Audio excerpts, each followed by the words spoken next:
जब सो रहे होंगे सब तब भी तुझे जाग कर पढ़ना ही होगा। बड़ा सपना देखा है तूने, उसे पूरा करने के लिए तुझे दिन रात खुद से लड़ना ही होगा। हेलो दोस्तों, स्वागत है आप लोग की अपनी चैनल एक्सेंट मैथ क्लास पे। अगर आप लोग चैनल पर पहली बार आए हैं तो चैनल को सब्सक्राइब कर ले, वीडियो को लाइक शेयर कर दे। तो आज हम लोग पढ़ेंगे प्रकाश का परावर्तन एवं अपवर्तन, इसका मोस्ट पीवीआई क्वेश्चन जो कि ऑब्जेक्टिव बार बार पूछा जाता है बिहार बोर्ड में।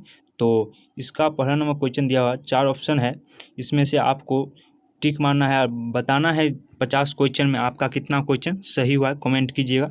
तो एक नंबर क्वेश्चन है दाढ़ी बनाने के लिए दाढ़ी बनाने में किस प्रकार के दर्पण का उपयोग किया जाता है।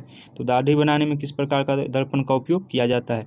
ऑप्शन 4 दिया हुआ है समतल, बी है उत्तर, सी है अवतल और डी है इनमें से कोई नहीं। तो आप लोग पहले कॉपी लेके बैठिएगा और खुद से टिक लगाइएगा, उसके बाद हम आंसर बताएंगे और जोड़ के बताइएगा आपका कितना सही हुआ इसमें। तो इसका आंसर हो जाएगा सी, जो कि अवतल। दाढ़ी बनाने के लिए किस दर्पण का उपयोग किया जाता है, अवतल दर्पण का। उसके बाद क्वेश्चन दूसरा है गोरीय दर्पण के फोकसांतर एवं वक्ता त्रिज्या के बीच संबंध है।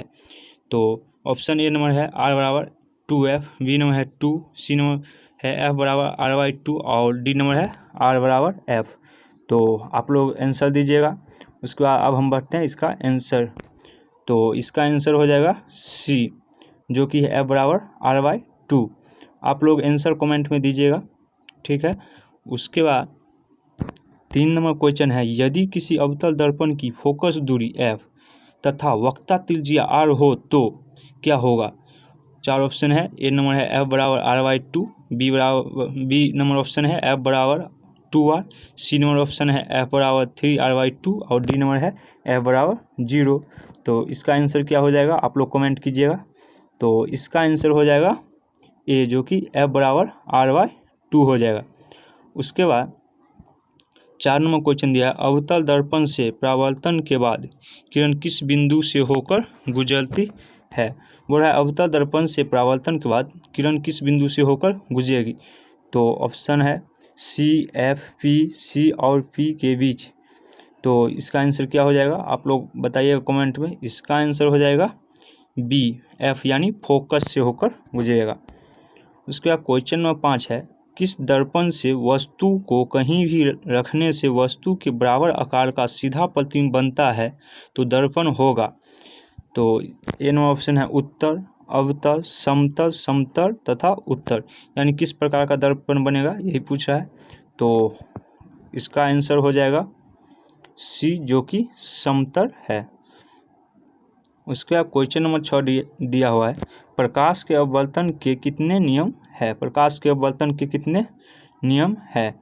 तो ऑप्शन है ए 1, बी है 2, सी है 3, डी है 4। तो आप लोग कमेंट कीजिएगा इसका आंसर कितना हो जाएगा। तो बी हो जाएगा, जो कि 2 है। उसका 7 में क्वेश्चन है प्रकाश का वर्ण विक्षेपण किस उपकरण से संभव होता है। बोल रहा है प्रकाश का वर्ण विक्षेपण जो होता है वो किस उपकरण से संभव होता है। ऑप्शन दिया है ए नंबर दर्पण, बी नंबर दिया है लेंस, सी नंबर दिया है प्रिज्म और डी नंबर दिया है कांच की सिल्ली। तो बताइएगा आप लोग इसका आंसर क्या हो जाएगा। ऑप्शन नंबर सी, प्रिज्म होता है वर्ण विक्षेपण किस उपकरण से संभव होता है, प्रिज्म से। उसका 8 नंबर क्वेश्चन है किसी गोलीय दर्पण की वक्ता त्रिज्या 50 सेमी है तो उसकी फोकस दूरी होगी। बोल रहा है अगर वक्ता त्रिज्या 50 सेमी है तो फोकस दूरी कितना होगा। ऑप्शन ए नंबर है 50 सेंटीमीटर, बी नंबर है 40 सेंटीमीटर, सी नंबर है 25 सेंटीमीटर, डी नंबर है 10 सेंटीमीटर। तो इसका आंसर क्या हो जाएगा ऑप्शन नंबर सी, 25 सेंटीमीटर। उसके बाद क्वेश्चन 9 नंबर क्वेश्चन है 1 मीटर फोकस दूरी वाले उत्तर लेंस की क्षमता होती है। 1 मीटर फोकस दूरी वाले उत्तर लेंस की क्षमता क्या होगी। तो ऑप्शन ए है -1 डायोप्टर, बी नंबर है 1 डायोप्टर, सी नंबर है 2 डायोप्टर और डी नंबर है 1/5 डायोप्टर। तो इसका आंसर क्या हो जाएगा कमेंट कीजिए आप लोग। तो इसका आंसर हो जाएगा बी, जो कि 1 डायोप्टर है। उसके बाद 10 नंबर क्वेश्चन है आप लोग बताइएगा कमेंट में जो आप लोग का कितना क्वेश्चन आंसर सही हुआ है अपने मन से मानने पर, ठीक है, ताकि हमको भी लगे आप कितना पढ़ाई कर रहे हैं अभी। उसके बाद 10वां क्वेश्चन है किस उत्तर लेंस की फोकस दूरी हमेशा होती है। किसी उत्तर लेंस की फोकस दूरी हमेशा होती है, क्या होती है। तो ए नंबर प्लस भी हमेशा पॉजिटिव होती है उत्तर लेंस की फोकस दूरी। ठीक है। 11 नंबर क्वेश्चन है, प्रकाश का वेग न्यूनतम होता है। प्रकाश का जो वेग होता है वो कहाँ पर न्यूनतम होता है? तो ऑप्शन ए है निर्वात में, बी है जल में, सी है वायु में, डी है कांच में। तो इसका आंसर क्या हो जाएगा? यानी बोल रहा है प्रकाश का न्यूनतम कहाँ, वेग न्यूनतम कहाँ होता है, तो कमेंट कीजिएगा। इसका आंसर हो जाएगा ऑप्शन नंबर डी, जो कि कांच में प्रकाश का वेग न्यूनतम होता है। उसके बाद 12 नंबर क्वेश्चन है, निम्न में से कौन सा पदार्थ लेंस बनाने के लिए प्रयुक्त नहीं किया जा सकता है? कौन सा ऐसा पदार्थ है जो लेंस बनाने के लिए प्रयुक्त नहीं किया जा सकता है? तो ऑप्शन ए है जल, बी है कांच, सी है प्लास्टिक, डी है मिट्टी। तो बताइएगा इसका आंसर क्या हो जाएगा? ऑप्शन नंबर डी, जो कि मिट्टी का उपयोग लेंस बनाने के लिए नहीं किया जाता है। उसके बाद 13 नंबर क्वेश्चन है, काल्पनिक प्रतिबिंब होता है। काल्पनिक प्रतिबिंब कैसा होता है? सीधा, उल्टा, दोनों, इनमें से कोई नहीं। तो कमेंट कीजिएगा क्या हो जाएगा इसका आंसर? आंसर हो जाएगा ए, सीधा। हम काल्पनिक प्रतिबिंब हमेशा सीधा होता है, जबकि वास्तविक प्रतिबिंब हमेशा उल्टा होता है। उसके बाद है 14 नंबर क्वेश्चन, किस दर्पण में हमेशा वस्तु से छोटा प्रतिबिंब प्राप्त होता है? किस दर्पण में वस्तु से छोटा प्रतिबिंब प्राप्त होता है? तो ऑप्शन नंबर ए है समतल, बी है उत्तर, सी है अवतल और डी है इनमें से कोई नहीं। तो पूछा है किस दर्पण में हमेशा वस्तु से छोटा प्रतिबिंब पूछा है, तो छोटा प्रतिबिंब किस में हो जाता है? तो उत्तल दर्पण में हमेशा वस्तु से छोटा प्रतिबिंब, यानी ऑप्शन नंबर बी इसका सही आंसर हो जाएगा। उसके बाद क्वेश्चन नंबर 15 दिया हुआ है, फोल्ड डायोप्टर क्षमता वाले अवतल लेंस की फोकस दूरी होगी। बोल रहा है फोल्ड डायोप्टर क्षमता वाली अवतल लेंस की फोकस दूरी क्या होगी? तो ऑप्शन ए है 20 सेमी, बी है 25 सेमी, सी है 30 सेमी, डी है 40 सेमी। तो इसका सही आंसर हो जाएगा ऑप्शन नंबर बी, जो कि 25 सेमी है। उसके बाद क्वेश्चन नंबर 16 दिया हुआ है, किसी उत्तर लेंस का फोकसांतर 50 सेमी है तो उसकी क्षमता होगी। बोल रहा है अगर उत्तर लेंस की फोकसांतर 50 सेमी है तो उसकी क्षमता क्या होगी? तो ऑप्शन है ए नंबर +5 डायोप्टर, बी नंबर है -5 डायोप्टर, सी नंबर है -2 डायोप्टर और डी नंबर है +2 डायोप्टर। तो इसका सही आंसर हो जाएगा ऑप्शन नंबर डी, जो कि +2 डायोप्टर है। उसका क्वेश्चन नंबर 17 दिया हुआ, किस दर्पण में वस्तु का बड़ा प्रतिबिंब बनता है? किस दर्पण में वस्तु का बड़ा प्रतिबिंब बनेगा? तो 4 ऑप्शन है, बताइएगा आप लोग आंसर इसका कमेंट में। तो ए नंबर है समतल, बी नंबर है अवतल, सी नंबर है उत्तर, डी नंबर है इनमें से कोई नहीं। तो हो जाएगा अवतल इसका correct answer, option number B. उसके बाद 18 नंबर क्वेश्चन है, 2 डायोप्टर क्षमता वाले लेंस का फोकसांतर होता है, और 2 डायोप्टर क्षमता वाले लेंस का फोकसांतर कितना होगा? ऑप्शन ए है 20 सेमी, बी है 30 सेमी, सी है 40 सेमी और डी है 50 सेमी। तो इसका सही आंसर हो जाएगा ऑप्शन नंबर बी, जो कि 30 सेमी है। 2 डायोप्टर क्षमता वाले लेंस का फोकसांतर कितना होता है? तो 30 सेमी। उसके बाद क्वेश्चन नंबर 19 है, प्रकाश का परावर्तन कितने नियम होते हैं? तो ऑप्शन है ए नंबर 1, बी है 2, सी है 3, डी है 4। तो इसका सही आंसर हो जाएगा ऑप्शन नंबर बी, जो कि 2 हो जाएगा। उसके बाद क्वेश्चन नंबर 20 है, समतल दर्पण द्वारा बना प्रतिबिंब होता है। समतल दर्पण द्वारा बना प्रतिबिंब कैसा होता है कह रहा है? तो ऑप्शन ए है वास्तविक, बी है काल्पनिक, सी है दोनों, डी है इनमें से कोई नहीं। तो समतल दर्पण द्वारा बना प्रतिबिंब हमेशा काल्पनिक होता है, ऑप्शन नंबर बी हो जाएगा सही आंसर। उसके बाद क्वेश्चन नंबर 21 है, जब प्रकाश की किरण हवा से कांच में प्रवेश करती है तो मूल जाती है। बोल रहा है अगर प्रकाश किरण हवा से कांच में प्रवेश करेगी तो मूल जाएगी किसकी ओर? तो ए नंबर ऑप्शन है अभिलंब से दूर, बी नंबर ऑप्शन है अभिलंब के निकट, सी नंबर ऑप्शन है अभिलंब के समांतर, डी नंबर ऑप्शन है इनमें से कोई नहीं। तो इसका सही आंसर आप लोग बताइएगा कमेंट में। इसका आंसर हो जाएगा ऑप्शन नंबर बी, जो कि अभिलंब की ओर मुड़ जाती हैं, अभिलंब के निकट यानी मुड़ जाती हैं। ऑप्शन नंबर बी इसका करेक्ट आंसर हो जाएगा। उसके बाद क्वेश्चन नंबर 22 है, किसी दर्पण से आप चाहे कितनी ही दूरी पर खड़े हो आपका प्रतिबिंब सदैव सीधा प्रतीक होता है। संभवतः दर्पण है, कौन सा ऐसा दर्पण है जो उससे आप कितनी भी दूरी पर खड़ा होंगे तो आपका प्रतिबिंब सदैव सीधा प्रतीक होगा, यानी सीधा दिखाई देगा। तो ऑप्शन 4 दिया हुआ है, ए नंबर ऑप्शन है केवल समतल, बी नंबर या तो समतल या उत्तर, सी नंबर है केवल उत्तर, डी नंबर है केवल अवतल। तो इसका सही आंसर आप लोग कमेंट में बताइएगा। इसका आंसर हो जाएगा ऑप्शन नंबर बी, जो कि या तो समतल या उत्तर इसका हो जाएगा। उसका 23वां क्वेश्चन है, फोटोग्राफी कैमरा का अभिदृश्य होता है। अभिदृश्य क्या होता है फोटोग्राफी कैमरा का? तो ऑप्शन नंबर ए है उत्तर लेंस, बी है अवतल लेंस, सी है उत्तल दर्पण, डी है अवतल दर्पण। तो इसका सही आंसर हो जाएगा ऑप्शन नंबर ए, जो कि है उत्तल लेंस। उसके बाद क्वेश्चन नंबर 24 है, साइड मिरर के रूप में प्रयुक्त होता है। साइड मिरर के रूप में कौन सा दर्पण प्रयुक्त होता है, पूछ रहा है। ये सब क्वेश्चन बहुत इंपॉर्टेंट है, बार बार पूछा जाता है बोर्ड की परीक्षा में। तो ऑप्शन नंबर ए दिया है अवतल दर्पण, बी है उत्तल दर्पण, सी है उत्तल लेंस, डी है प्रिज्म। तो इसका सही आंसर हो जाएगा ऑप्शन नंबर बी, जो कि उत्तल दर्पण है। साइड मिरर के रूप में प्रयुक्त किया जाता है उत्तल दर्पण। उसके बाद 25वां क्वेश्चन, एक अवतल दर्पण की फोकस दूरी 10 सेमी है तो उसकी वक्रता त्रिज्या होगी। अगर अवतल दर्पण की फोकस दूरी 10 सेमी है तो उसकी वक्रता त्रिज्या क्या हो जाएगी? तो ऑप्शन दिया हुआ ए नंबर 10 सेमी, बी दिया है 20 सेमी, सी दिया 5 सेमी, डी दिया हुआ 40 सेमी। तो इसका आंसर हो जाएगा ऑप्शन नंबर सी, जो कि करेक्ट आंसर है 5 सेमी। उसके बाद क्वेश्चन नंबर 26 दिया हुआ, किसी माध्यम का अपवर्तनांक का मान होता है। किसी माध्यम का अपवर्तनांक का मान क्या होता है, फार्मूला पूछ रहा है। तो अपवर्तनांक बराबर क्या होता है? तो ऑप्शन दिया हुआ है sine R by sine I, B दिया sine I by sine R, C दिया sine I into sine R, D दिया sine I plus sine R. तो ये भी क्वेश्चन बहुत बार पूछा गया, आप लोग कमेंट कीजिएगा आप लोग का सही होगा या गलत। तो इसका आंसर हो जाएगा ऑप्शन नंबर बी, साइन आई बट्टा साइन आर। अपवर्तनांक बराबर क्या होता है? साइन और आई बट्टा साइन आर। उसके बाद क्वेश्चन नंबर 27 दिया हुआ है, निर्गत किरण एवं अभिलंब के बीच के कोण को कहते हैं। निर्गत किरण और अभिलंब के बीच के कोण को क्या कहते हैं? तो ऑप्शन नंबर ए है आपतन कोण, बी है परावर्तन कोण, सी है निर्गत कोण, डी है इनमें से कोई नहीं। तो इसका सही आंसर आप लोग बताइएगा। इसका सही आंसर हो जाएगा ऑप्शन नंबर बी, परावर्तन कोण। उसके बाद 28वां क्वेश्चन है, अवतल लेंस का आवर्धन बराबर होता है। अवतल लेंस के आवर्धन बराबर क्या होता है, फार्मूला?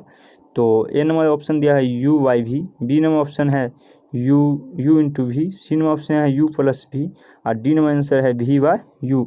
तो कमेंट कीजिएगा इसका सही जवाब क्या होगा।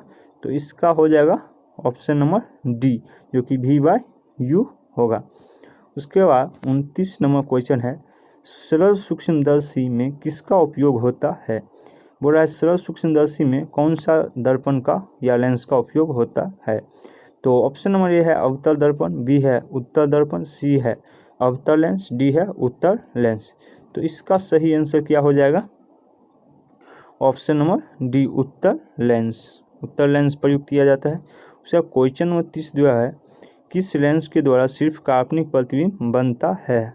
तो ऑप्शन है उत्तर, अवतल, बायफोकस और डिजाइन में से कोई नहीं।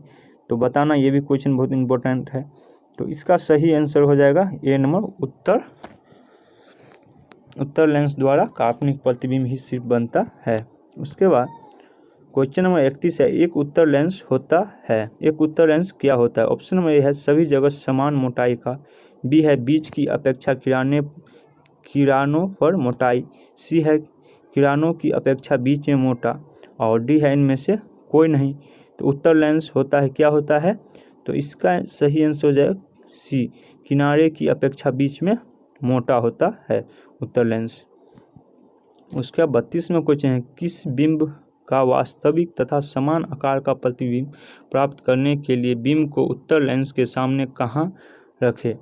तो ए नंबर ऑप्शन है लेंस के मुख्य फोकस पर, बी नंबर है फोकस दूरी की दुगुनी पर, सी नंबर है लेंस के प्रकाशित केंद्र तथा मुख्य फोकस के बीच, और डी नंबर है अनंत। तो बताना, कमेंट करना क्या होगा इसका सही आंसर। तो इसका सही आंसर हो जाएगा ऑप्शन नंबर बी, जो कि फोकस दूरी की दुगुनी दूरी पर रखा जाता है।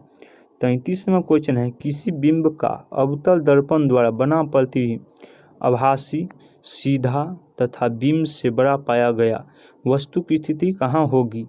तो बोल रहा है वस्तु की स्थिति कहाँ होगी? तो ऑप्शन नंबर है मुख्य फोकस तथा वक्ता केंद्र के बीच, बी नंबर है वक्ता केंद्र पर, सी नंबर है वक्ता केंद्र से पार, डी नंबर ऑप्शन है दर्पण के ध्रुव तथा मुख्य फोकस के बीच। तो इसका सही आंसर हो जाएगा ऑप्शन नंबर डी, दर्पण के ध्रुव तथा मुख्य फोकस के बीच हो जाता है। उसके बाद 34वां क्वेश्चन है, किसी गोलीय दर्पण तथा किसी पतले गोले लेंस दोनों की फोकस दूरी -15 सेंटीमीटर है, दर्पण तथा लेंस संभवतः है। तो ऑप्शन नंबर ए है दोनों अवतल होगा, दोनों उत्तर होगा, दर्पण अवतल तथा लेंस उत्तर होगा। डी है दर्पण उत्तल तथा लेंस अवतल का पानी है। तो इसका सही आंसर हो जाएगा ऑप्शन नंबर ए, जो कि दोनों अवतल होगा। एनो ऑप्शन सही है। उसका 35वां क्वेश्चन है, प्रावर्तन के नियम से निर्धारित होता है, प्रावर्तन के नियम से निर्धारित होता है कौन बराबर होता है। तो ए नंबर ऑप्शन है आपतन कोण बराबर प्रावर्तन कोण, बी बराबर ऑप्शन है प्रावर्तन कोण बराबर अववर्तन कोण, और सी नंबर ऑप्शन है आपतन कोण बराबर विचलन कोण, और डी नंबर ऑप्शन इनमें से कोई नहीं। तो ये भी क्वेश्चन बहुत बार पूछा गया है। तो इसका आंसर सही हो जाएगा ऑप्शन नंबर ए, आपतन कोण बराबर प्रावर्तन कोण। उसके बाद 36वां क्वेश्चन है, लेंस के मुख्य फोकस की संख्या कितनी होती है, लेंस के मुख्य फोकस की संख्या कितनी होती है। ऑप्शन नंबर ए है 2, बी है 1, सी नंबर ऑप्शन है 3, और डी नंबर ऑप्शन इनमें से कोई नहीं। तो इसका सही आंसर हो जाएगा ऑप्शन नंबर ए, जो कि 2 होता है। लेंस के मुख्य फोकस की संख्या कितनी होती है, तो 2 होती है। 37वां क्वेश्चन है, प्रकाश की किरणें गमन करती है। तो प्रकाश किरण कैसे गमन करती है, सीधी रेखा में, टेढ़ी रेखा में, किसी भी दिशा में, इनमें से कोई नहीं। यानी प्रकाश की किरण सीधी रेखा में गमन करती है। उसके बाद क्वेश्चन नंबर 38 दिया हुआ है, सर्च लाइट का परावर्तक सतह होता है, सर्च लाइट का जो परावर्तक सतह होता है वो कौन सा होता है। तो उत्तर, बी नंबर है अवतल, सी नंबर है समतल, इनमें से कोई नहीं। तो सर्च लाइट का परावर्तक सतह हो जाएगा ऑप्शन नंबर बी, जो कि अवतल हो जाता है। उसके अवतल दर्पण की फोकस दूरी उसकी वक्ता त्रिज्या क्या होगी, तो दुगुनी, आधी, चौथाई, बराबर। तो इसका सही आंसर हो जाएगा ऑप्शन नंबर बी, जो कि आधी, वक्ता त्रिज्या की आधी होती है। 40वां क्वेश्चन है, जब प्रकाश की एक किरण एक माध्यम से दूसरे माध्यम में जाती है तो अपने पूर्व पथ से विच्युत हो जाती है, इसे कहते हैं, इसे क्या कहते हैं। तो प्रकाश का परावर्तन, प्रकाश का अपवर्तन, प्रकाश का वन विक्षेपण, इनमें से कोई नहीं। तो इसका सही आंसर आप लोग बताइएगा। इसका सही आंसर हो जाएगा ऑप्शन नंबर बी, प्रकाश का अपवर्तन। ठीक है। उसके बाद क्वेश्चन नंबर 41 है, प्रकाश की एक किरण जब विरल माध्यम से सघन माध्यम में आती है तब वह क्या होती है, अभिलंब से दूर मुड़ जाती है, सीधे निकल जाती है, अभिलंब की दिशा में जाती है, अभिलंब की ओर मुड़ जाती है। तो इसका सही आंसर हो जाएगा ऑप्शन नंबर डी, जो कि अभिलंब की ओर मुड़ जाती है।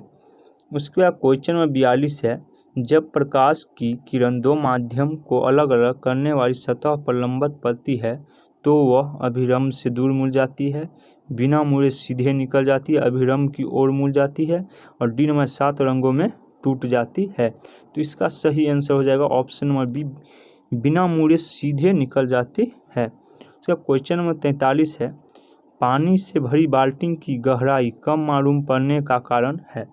पानी से भरी बाल्टी की गहराई कम मालूम पड़ने का कारण क्या है।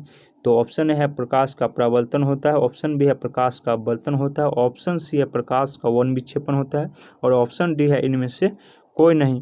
तो इसका सही आंसर हो जाएगा ऑप्शन बी, जो कि प्रकाश का अपवर्तन होता है। यानी पानी में भरी बाल्टी की गहराई जो कम मालूम पड़ता है वो किसके कारण, तो प्रकाश के अपवर्तन होने के कारण।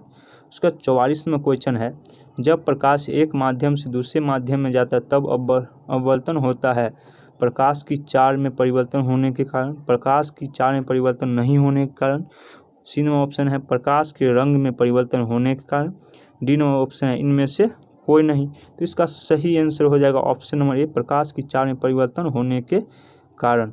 उसका क्वेश्चन नंबर 45 दिया हुआ है, सघन माध्यम से विरल माध्यम प्रवेश करने पर आपतन कोण तथा अपवर्तन कोण में क्या संबंध रहता है। वह सघन माध्यम से विरल माध्यम प्रवेश करने पर आपतन कोण और अपवर्तन कोण में क्या संबंध होता है। तो इसमें ऑप्शन नंबर ए है दोनों कोण बराबर होते हैं। ऑप्शन नंबर बी है आपतन कोण बड़ा होता है। ऑप्शन नंबर सी है अवर्तन कोण बड़ा होता है। ऑप्शन डी है कोई निश्चित संबंध नहीं है। तो इसका सही आंसर हो जाएगा सी, जो कि अवर्तन कोण बड़ा होता है। उसके बाद क्वेश्चन नंबर 46 दिया हुआ है, जब प्रकाश की किरण हवा से कांच के फिज्म की अवर्तन सतह से होकर प्रवेश करती हुई दूसरी अवर्तक सतह से होकर बाहर निकलती है, तब वह मुड़ जाती है। किधर मुड़ जाती है? फिज्म के शीर्ष की ओर, फिज्म के आधार की ओर। किरण के मुड़ने का कोई नियम नहीं है, इनमें से कोई नहीं। तो इसका सही आंसर हो जाएगा ऑप्शन नंबर बी, फिज्म के आधार की ओर। ठीक है, आप लोग चाहते हैं कि ऐसे ही वीडियो ऑब्जेक्टिव का चाहिए आप लोग को, तो हम हर एक चैप्टर का ऑब्जेक्टिव का क्वेश्चन देंगे। तो अगर आप लोग चाहते हैं ऐसा क्वेश्चन हम डालें तो आप कमेंट कीजिए, तो हम ज़रूर डालेंगे। और चैनल को सब्सक्राइब कर लिए और वीडियो को शेयर कर दीजिए, लाइक कीजिए। ओके, धन्यवाद।